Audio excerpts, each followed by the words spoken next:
Today we're going to be taking a look at the best hitch options for your 2014 Nissan Rogue.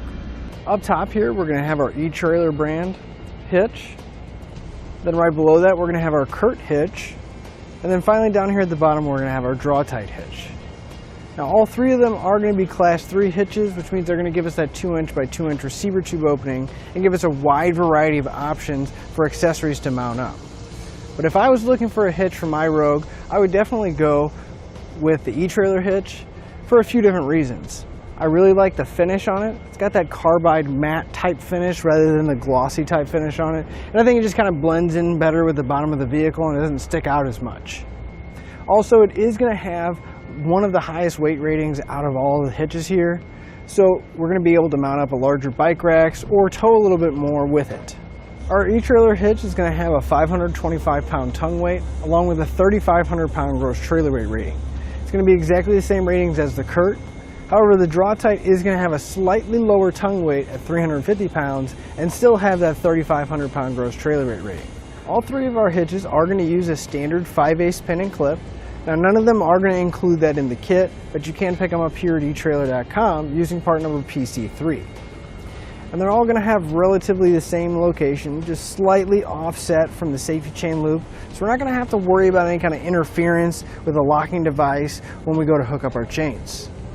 However, with the Draw-Tite, you will notice that there's going to be a secondary hole towards the back of the receiver tube. That's going to be exclusively used for the J-pin stabilization device, which is going to be an anti-rattle device that's going to have a hook that goes into that secondary hole and applies pressure to the accessory to keep it from rattling around, which is a nice option if the accessory doesn't have a built-in anti-rattle. Finally, the finish is going to be the other major difference. The etrailer is going to have a carbide matte type finish, where the CURT is going to have an extremely high gloss black finish.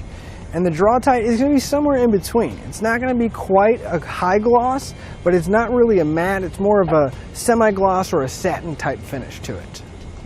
Now as far as the installation goes, all three of our hitches are installed exactly the same. They're all going to use factory weld nuts in the frame, so we're not going to have to drill or cut anything, but we are going to have to remove a couple plastic underbody panels on the bottom. And once the hitch is installed, you can see that the cross tube is going to be hidden behind the fascia here, and all we're going to see is the receiver tube sticking out.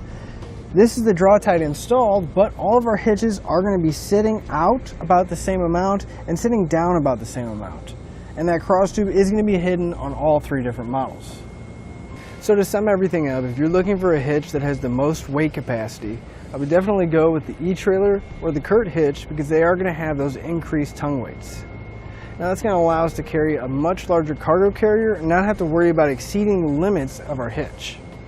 And when it comes to appearance, all three of our hitches are going to stick out and down below our vehicle about the same, so it's really going to come down to what finish you like the most. Personally, I do like that carbide matte type finish because it just feels like it blends in more and it's not such a predominant thing on the back of my Rogue. And that'll finish up the look at the best hitch options for your Nissan Rogue.